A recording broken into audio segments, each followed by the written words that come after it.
Welcome to Fall, Rise, Give, a space where we invite you to dig into the real cause of your suffering, looking at opportunities for growth with a change in your beliefs, thoughts, and actions so you can be your true self and be inspired.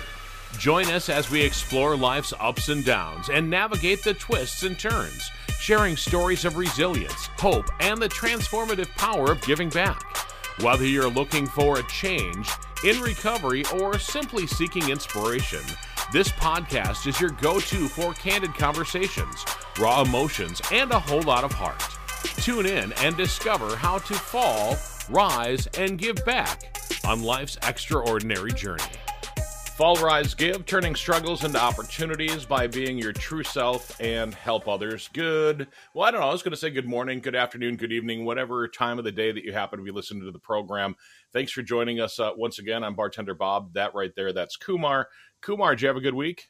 I did. I had a great week of work, which was crazy for me because I've been in the fire, as I call it. I've been to the lion's den. I had to present for 2 hours to the CEO of a multi-billion-dollar company, which kind of is nerve-wracking because he's a really smart guy. He was pretty high up in Amazon, and he's just a brilliant guy, and he had a lot of questions, but it went all well, so I'm happy. I had a good week, and now I'm in Seaside, Oregon, calling you from there. So you're gone again, man. Do you ever sit still? No. I try to go out every couple of weeks to go some little town somewhere in the Pacific Northwest, or as we saw, I went to Europe this summer, but not really much of a European guy, but Pacific Northwest is a great time in the summertime to get out there, visit these little villages and little towns. Right. So, a lot of times we're talking about, the good things that happen in our lives and whatnot, but our podcast is called Fall, Rise, Give. And, the fall oftentimes is, people think about failure when you fall. And, I think about sometimes when I've had failures, and then I think about the failures that I've had and how they've led to positive things in my life. First time I got let go from a radio station, I'm like, oh, what the hell? This is the worst thing. And then it led to something. It led to me doing a talk show at another radio station. I got let go from that one, and that led me to become, a bartender and to be a podcaster. I got divorced, and that led me to a beautiful life with Monique. And I start thinking about the things that I failed at, and then I think that those failures have led to something that's that's better, that leads me to the life, the true life, the true self that I truly am today. And I was thinking about that, and I thought, there's a guy that I know, and I would consider him a friend more than an acquaintance, because I've had the opportunity to talk with him multiple times. I've interviewed him for my last podcast that I used to do. It was called BS with Bob Schmidt, and I actually did improv with him. He's a great guy. He's a triathlete. He's a former owner of a multi-million-dollar successful marketing firm, and an author of at least one book that I know of called Celebrating Failure. Ralph Heath from La Crosse, Wisconsin is our guest this time around, Kumar. Welcome, Ralph. I'm really excited to have you here, and I know you've done a lot of great things, and triathlete is pretty amazing. I've done one triathlon in my life, and that was probably the last one that I'm going to do. I know that feeling. Well, it's good to be here, and thanks for having me on. So, have you done any triathlons in the last decade or so, Ralph? I have not. I kind of evolved into bike racing, and my mother always used to tell me that I was going to wear out my knees, and I always laughed at her as I went out the door. But it turns out she's right, and so running is kind of problematic for me now, but I love to bike. Right. Tell me about the reason why you wrote your book called Celebrating Failure, because I know when I first heard about it, I'm like, who wants to celebrate losing or being, not good at something? That's what my publisher said too. I had multiple experiences, much like you guys just alluded to. And I started at maybe a younger age. Not intentionally. I was a little kid and we were playing with matches, and I burned down the house that was being built next door to ours. And I thought my dad would have me. He thought that I was going to be put in juvenile detention. Right. And we both did. But he he did just the opposite. He was very, I know you can do better than this. I know you're capable of greater things. And he just made a lasting impression on me that way. And I've tried to carry that forward. And they're all kind of related, what you were talking about. You fail at something and you, rather than burying it, at the agency that I started, we started holding it up to the light and learning from it. And if you do that, you can learn incredible things and improve. It's especially true in marketing. I had a direct marketing agency, and so you analyze every little response that you get, and you realize that if you just tweak something, a headline or a body copy or an offer, that you can go from failure to success. And it was just a confluence of all kinds of good things like that. Ralph, how did you learn how to do that? Well, I think by fire. I mean, as I think back on it, I'll give you an example. I was elected captain of the swim team at the beginning of the season. We had a meeting and I won. And the head coach wasn't there, but he came the next day and he called me into his office and he said, "I can't believe that they elected you captain." So, thanks, Coach. I've always had a fondness for you too. But he had developed one of the swimmers on the swim team since the kid was 5 years old, and he was a state champion, incredible swimmer, and I was an average, mediocre, middle of the pack kind of guy. But for all his swimming attributes, he wasn't considered by the team a leader, and hence they voted me. Anyway, long story short, he held another election that I didn't attend, and he switched the captains, and I was out and the other guy was in. And I thought so hard about quitting, I was like, I would just love to tell this guy to stick it where the sun never shines. Right. And I didn't. And I stayed with it. And I had like the greatest swim season of my life. And if I would have quit, I would have missed on that. So you just, those kinds of setbacks keep happening. And you learn they're not the end of the world, that you react and adjust and learn from it and move on. I had a lot of those. How do you develop the mindset to look past some of these things? Because I know a lot of times, like I said in the beginning, I lost a radio job, and I'm thinking, this is the end of the world, and what can possibly happen to make me get over this and to help me onto the next thing. And I was able to, but how do you develop the skills to look past the things that have throttled you and pulled you back down in order to get ahead in life? I think it comes from those events, those failures repeating, and you fighting through them and coming out stronger on the other side, and they keep happening, and you keep having to fight through it and adjust, and you just get better and better at it. One of our biggest clients when we first started, it was just a runaway success story. He went from 0 to $100 million in 7 years. And he attracted a lot of national attention from my competitors, the biggest agencies in the business. And I'm this small little startup in La Crosse, Wisconsin. And they were coming to La Crosse and taking them out and wining and dining them and flying them to New York and showing them their facilities.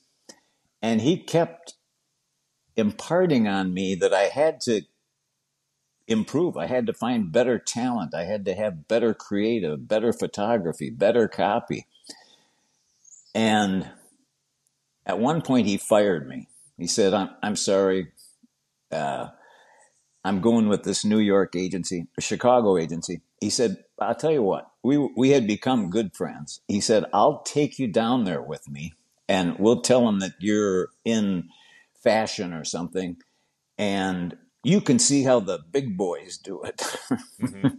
And again, I every bone in my body wanted to tell him to stick it in his ear. I'm sure ear wasn't the word you were looking for either. Yeah, it wasn't the first one.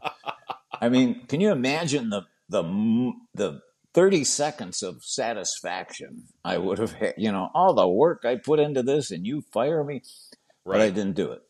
I stuck with it and I learned a lot. Anyway, it turns out they had great creative, but they didn't have good people skills. And he fired them 30 days later and hired me back. Oh, wow. And again, it was another fabulous story that I took in. And I think when you keep getting rejected like that, and you get a lot of it when you work at an ad agency, you get good at handling it. And I hope these days that society isn't so protective of young people that they're not letting them mess up. I fear that that's probably the problem, because you look at kids nowadays, a lot of them anyway, and they don't know how to deal with rejection. They don't know how to deal with face to face, or they don't know how to talk to people without having this in front, having their phone in front of them, Yeah. or without texting it to somebody. I work at a bar and I see people sitting there next to each other on a supposed date, yet they're both on their phones doing something completely different.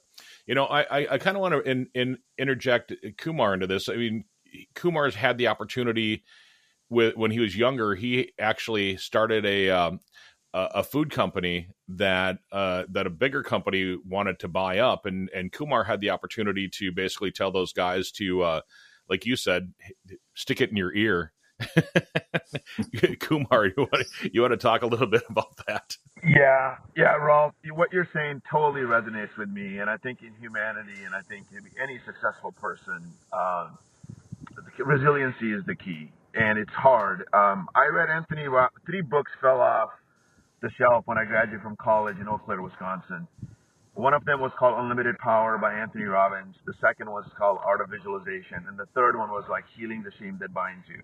I had a lot of shame not living up to my parents' expectations, being an immigrant. My dad was a PhD professor at University of Minnesota. And I had a struggle internally. So I started to heal some of that shame and started to get motivated. And I ran a marathon in the early 90s. I did pretty well with that, and I ended up starting a food company through the help of some professors who mentored me out of Eau Claire. And long story short, a couple of years into it, I ran into some manufacturing problems, and I met this guy who was the COO of Schwann's Food Corporation. And then from there, I went to the executive board, and I presented this food company idea, and I had all this customers that were selling my food into corporate cafeterias, college campuses, University of Minnesota. And so I had a market. I had already tested the market, and it was working, but I wasn't at the scale that these guys were. Schwann's was a multi-billion-dollar privately held company, and they essentially wanted to buy the company. And then they stuck me in a Asian food division out of Houston, Texas. And the guy was a hardcore, traditional Asian guy. He negotiated himself into a great deal and basically gave me a job with back in the day, would have been good money, but it was like $85,000, and I would get like 0.4% of the sales revenue. And so basically it was a job with the commissions on it. And I had some mentors, and basically the internet was starting to happen at the time, and I just said, this is not going to work out. They put me in this place, and I basically told them to shove it in a very nice way. And I sent a copy of my letter, not only to this guy, but to the whole board that I knew. And then immediately one of his underpinnings called me and said, I can't believe you did that. I'm like, you know what? I don't think this is going to work out. I just had a feeling that the way you guys have treated me, it's not going to work out. So that was a huge failure. I ended up shutting the company down. And I ended up talking to my mom and my family, and I ended up getting a job in the technology. But I always had in the back of my mind that I was going to start another company. And long behold, I stayed in the corporate job for 3 years, moved to Seattle, and I started an internet company. And you talk about marketing and all this stuff, direct marketing with search ads and all the stuff that's out there now today. But I started an internet company, kind of a small search engine. We raised some venture funding. We ended up selling it, made a few $1 million for the executive teams and for our investors. And yeah, so the biggest failure that I had at that age, I had to basically put my head between my legs and walk away from my family and investors, the first food company, and ended up starting an internet company just 4 or 5 years down the road. And so, yeah, what you said about failure, I totally believe. And I think Anthony Robbins says, the more you fail, if you learn from it, the more successful you're going to be. Because if you're not failing, you're not trying hard enough. So I'm a totally huge fan of what you're saying, Rolf. So I appreciate what you're saying. Yeah, and sometimes you have to struggle, particularly at an ad agency, to get people to understand that it's okay if they fail. It's not only okay, but it's expected and anticipated, and you're not going to lose your job. I had a guy that was really close and instrumental in the company who used to say, "This is the only place I've ever worked where you can be fired by a client and come to work the next day." But it's hard to create that kind of atmosphere.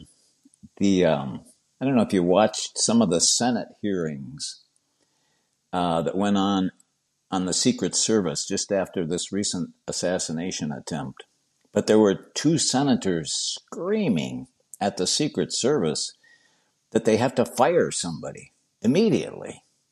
And there's probably, I don't know who they were or how it turned out, but there's probably no one who better understands what went wrong with that problem than the guys that they wanted to fire. And it's crazy not to tap into that knowledge and, okay, so what did you do wrong? What would you change? How could you do it differently? And it's got to be accepting. It can't be you're fired. Or it can, but you're missing just an incredible learning opportunity. In the modern day, Rolf, and I don't know how much you've kept up with the forward thinking of internet marketing and digital marketing, but you probably have. We do a lot of things called A/B tests, right? On treatments of things, and like you said, we tweak the headline a little bit, we tweak a little graphic here and there, and we test these things. And the biggest thing, one of my old bosses used to tell me is like, I don't care what the failure is. I want to know is how can we iterate on it? What can we learn? It's all about the learnings. And so that's exactly what you're saying. And so, especially in marketing, digital marketing or direct marketing in the old days, it's all about learning, right? And so you're right. The Secret Service guys, they learned the best and they had the most knowledge. They were the most qualified to lead in the future, right? Right. Ralph, have you done any new iterations on your book? Have you taken the failure model to the next level at all? Not really. I'm working on another book, but it's more about listening positively. Some people listen so, I have the opposite problem, by the way, but some people listen so negatively that they don't hear what's being said. And the person that you're trying to convince or talk to or whatever, they're sending cell signals. And I mean, sometimes they're outwardly saying yes, but people are so accustomed to not listening for the yes and amplifying that thought that they don't hear the message. So that's kind of my next project. I've got it written. It just needs to be organized into a coherent message. Well, let's talk a little bit about that, because I know that Kumar wants to write a book. And that's originally how this whole podcast started, was that Kumar wanted to write a book about his path to sobriety. And that's kind of how we ended up with Fall, Rise, Give. What kind of things do you do in order to, to put those thoughts to paper, and then paper to organization, then organization to book form? Yeah, that's kind of an interesting question. And I think it can go lots of different ways. I wrote it just by, I would have some really interesting experience at work, good and bad, during the day. And I would come home and develop the story for a week. And I wrote it over about a 12-year period and turned it into the book. But I've been doing the same thing the past 10 years since the last one came out. And then for some reason, I had it in my head that I needed a publisher and I needed an agent. I'm not sure I share those same feelings today. But I found a publisher and an agent from different contexts and mentors that I had developed at the agency, and they introduced me to the people, and so it worked out well. I'm just not sure if I did it a second time, if I would go back or if I would self-publish. You do give up a big chunk of revenue when you have an agent and a publisher. Yeah, that's fascinating. So I actually wrote a book, Rolf, on internet marketing back in 2005, somewhere 2007, somewhere in there. And I blogged for a year. And I basically took a bunch of blogs that I wrote and I organized them into a thing. And I called it Marketing is a Contact Sport. And essentially, it's all about kind of what you're talking about, direct marketing through blogs, search, and social media was just happening. And so I self-published it through Amazon, and I'm going the other way. And one of the things I've learned in the nonfiction world is that you need to have a platform to go publicize and promote your book. And so I developed a podcast. I had the idea for the podcast from a friend of mine, and I knew Bob was doing this. So I contacted Bob to kind of build a platform a little bit so we can start promoting the podcast. And it takes a while, as you know, to promote and to get out there. So that's interesting that you're actually going down the self-publishing route. I know that through Amazon, I mean, they made it so easy today to publish a book. Have you looked into it at all recently? I've a little bit looked into it, and I haven't really decided. I'm just more open to it now than I was then. But it sounds like we've led parallel lives. Yeah, Yeah, it's interesting for the triathlon and the running, and I don't run anymore either because of my knees. But let me ask you, what's been the biggest struggle in your life, Rolf? And what did you do about it? And what's the gift that you can share with others on it? well, full disclosure, I think I've led a charmed life. I've just been in the right place at the right time. I mean, I try and enhance that. I think it's important that you have to, one of the things I always tell myself is never miss an opportunity to present your company or your whatever in front of other people. And so I've always tried to maintain a level of visibility. And I think when you do that, good things happen. But I don't have a dramatic, huge event in my past that spoke to me. It's all been pretty good. And I'm grateful. I'm not, I couldn't be happier, but I got to be honest. That's awesome. And you still wrote about failure, and you still talked about Yeah. succeeding through failure. And so that's still very interesting. Do you think it falls on luck though, Ralph, or do you think that's just you see the opportunity and you take things in more than other people? Because I know that when I've talked to other people, they say that they're quote lucky or whatever, but I think that you put in the steps in order to have that luck happen for you, rather than just it didn't really fall in your lap. You worked hard in order to get that opportunity that caused you the quote unquote luck. Yes. You're absolutely right.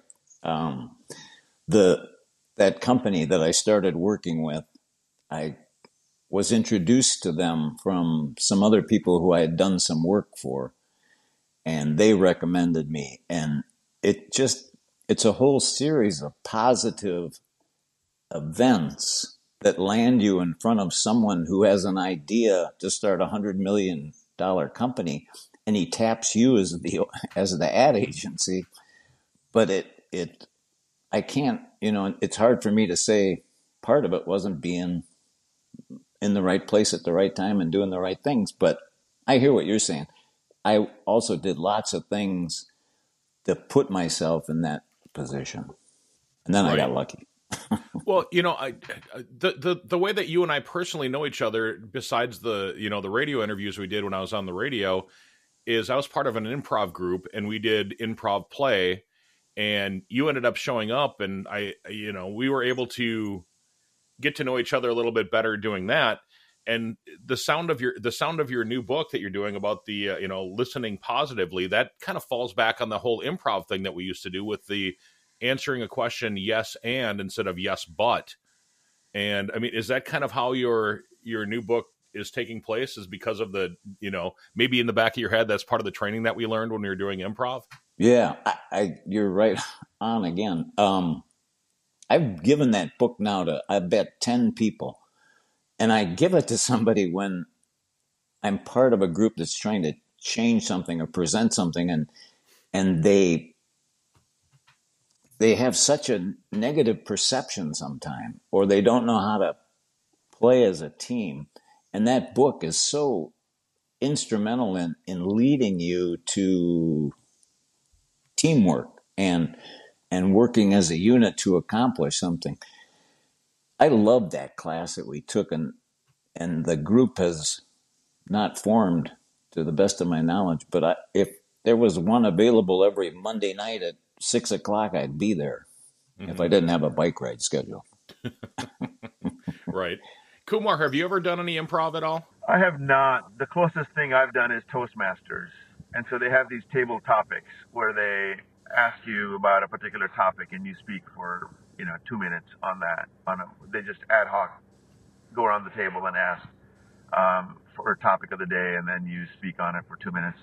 I think it's great. I think it's awesome. What's the name of the book that you're talking about, Ralph? Yes, and if you just Google "yes and," you'll find it. And That's great. I think there are several iterations of it out there. No, it's funny that you mentioned that. When I talk about communication, and I notice it almost always, I would work for a big analyst firm, my first corporate job before I started the internet company, and they trained us on selling to executives. And so we went through 12 weeks of classroom training on how to communicate effectively. And they told us to look out for the word but, however, and things like that would negate everything else that you just said. You just said a whole bunch of statements, and you said but. That means you're not really agreeing with someone. And so they told us, and they focus on the word and. Almost always say, yes, I think you're saying blah, blah, blah, and I may have a different opinion, X, Y, Z. Instead of negating what they're saying with the word but or however, you're basically building a connection with other people. And that's what active learning or active listening is kind of part of it as well, right? That's how you communicate. You let them finish. You say, I hear you. I may not agree, and here's the way I'm thinking about such a situation. Yeah. You captured the essence of the book. That's funny. Yeah, that's awesome. Ralph, what do you want to be known for? What's your message to our listeners, or anybody in general, that people that come into contact with you? What do you want to be known for, or what's your message to the general public out there that's listening to this podcast? I guess I was so busy running that company with 50 employees that I felt a little guilty often about not giving back to the community. And so I've tried to, since I retired 10 years ago, I've been doing both the book and I've been trying to give back. I'm the executive in residence at the University of Wisconsin-La Crosse, and I have an opportunity to work with young entrepreneurs who have ideas about starting their own business. So I sit down with them. It's nice. I love doing that as a business, but you had to work so darn hard at finding them, keeping them, and then hiring people to manage the whole thing. This is nice. I can just talk to them. I can be helpful, and then my income isn't dependent on their existence. So, right. I really enjoyed that. Question based on your, being in La Crosse, Wisconsin, and having a multi-million-dollar marketing firm out of La Crosse, Wisconsin, where you mentioned that your competitors were in Chicago, New York, Minneapolis, right. Even like Seattle and San Francisco. How did you feel, or why didn't you bring your marketing firm to one of the larger communities that was out there rather than keeping it in a small town of 50,000 people? like lacrosse. We were aware of that problem early on. That you would be the Hicks from the sticks, if you will, that kind of thinking. But we embraced that, our location, and made it a positive. We said we're this small agency in La Crosse, Wisconsin. Has got these incredible recreational opportunities that attracts people to the area. And we do one thing. We do direct marketing. We specialize in it. We're good at it. You probably have an agency that does everything, all things to all people, and it worked. And you have to go after clients that, for example, we told a health story that that resonated with people, and you make it part of your identity. You promote health among your employees, so you attract healthy employees. You attract clients who are health oriented or into outdoor recreation, and you're specializing, and you just get all of those things working for you. Is the copy of your books, Celebrating Failure, is that still available? Yes. Yeah. How does somebody Amazon. go? Okay, Amazon is a way to find it. Yeah. So how have you gained from your failures in the past, Ralph? I think, when it first occurred to me, I think it was in the office. And over there would be a repeat that when we would win new clients and things would be going really well, that disaster was about to strike. Somebody was poaching our clients or figuring out how to do what we do, only they were figuring out how to do it better. And every time we were in chaos, we would be extremely profitable. And we concluded that you have to be out there trying stuff. You have to be out there taking risks. You got to start new. We started a photography studio. We started, my engineers, software people invented a way to do Zoom before Zoom was on the market. They just figured out a way to jury rig it. Right. And why I didn't start Zoom is the $1 million question. But you realize that you have to be in chaos. You have to keep moving forward, trying new stuff, hiring new people, diversifying, and that's how you grow. And that's when good things happen. And when you start playing it safe, how did Blockbuster not invent Netflix? Right. You get so fat and sassy that you don't want to rock the boat, You think, everything's great, so I'm not going to change anything. And that's when you go under. So what I'm hearing you saying is that take chances, basically. I mean, Absolutely. If you take chances, then you're going to find something and succeed with it. Kumar, do you have anything else? It's a great message that you have. I think we resonate a lot with each other, and I really appreciate what you're saying. Resiliency, taking chances, and going after what you believe in, creating something out of the chaos. I think when you're down, you're trying harder, and when you're up, you're kind of sitting on your laurels a little bit. So I think that's the key: is how do you maintain that? And I think that's what Jeff Bezos did. He constantly reminded his people, like, what could go wrong, what could fail at Amazon. And so that's what I think you have to do to create that next Netflix out of Blockbuster. Those guys Netflix went up to Blockbuster and said, hey, we'd love to partner with you. And they laughed at him. Yeah. It's a really interesting story. And so I think life is full of failures. Same with, Xerox and Kodak and a lot of these guys. They could have been on top of this digital stuff. But it's a fascinating story, Ralph. I hope we stay in touch, and really appreciate you being on here today. Yeah, my pleasure. I enjoyed it. The book is called Celebrating Failure. You can find it on Amazon. Ralph Heath is the author of it. If anybody that's listening right now is struggling, with alcoholism or, with dependency on chemicals and whatnot, AA.org is the place to go in order to find out, your first step. Just one more thing, the activity of giving back. So the book is called Fall and Rise. We talked about fall, and how to rise and how to learn. But you're finding happiness in life now through giving. That's fascinating. That's how you're becoming your true self. So you're actually living the theme of the book and the book and the podcast that we have in place. And so, yeah, that's amazing. I think that's what I've learned. One of my friends is a construction expert for people that build homes that are $20-30 million. He works with these billionaires, and he said they're totally unhappy unless they start giving away their money. And when they start giving away their money, when they start giving back to society, that's when they start to feel fulfilled and become their true self. So thanks, Ralph, again. But I just wanted to say that you're living the example of the book by giving back to the community and those students in La Crosse, Wisconsin. Thank you. Thank you for joining us on this episode of Fall, Rise, Give, where we explore stories of resilience, growth, and giving back. If you enjoyed today's episode, please visit our website at www.fallrisegive.com.